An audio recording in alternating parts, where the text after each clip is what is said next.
כשאני מכינה עוגה ממש טעימה, אני חייבת שכולם יתאמו. כי אני לא יודעת איך לקרוא לעוגה המושלמת הזאת. ענן, צמר גפן, אוויר. אין, זאת העוגה הכי טעימה שתאכלו. ואפשר להכין אותה בשתי גרסאות.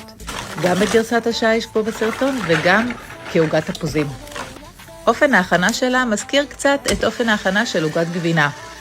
שהכל מתבצע בשתי קערות. קערה אחת עם חלבון וסוכר, שמקציפים לא למרקם קשה מדי, וקערה שנייה עם כל השאר, ואז מאחדים ביניהם.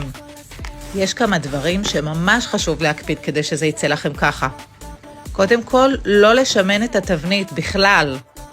דבר שני, אופים בחום סטטי, פס עליון תחתון לשעה ו10 דקות.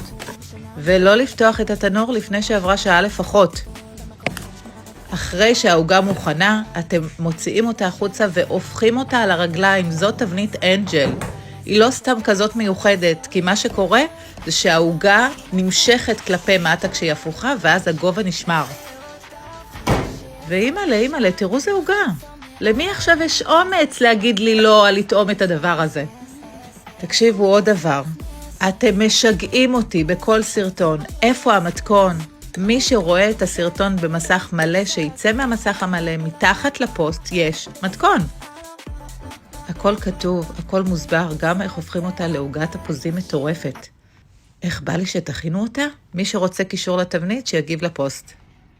ומי שרוצה ביס של החיים, רוצו להכין. עכשיו!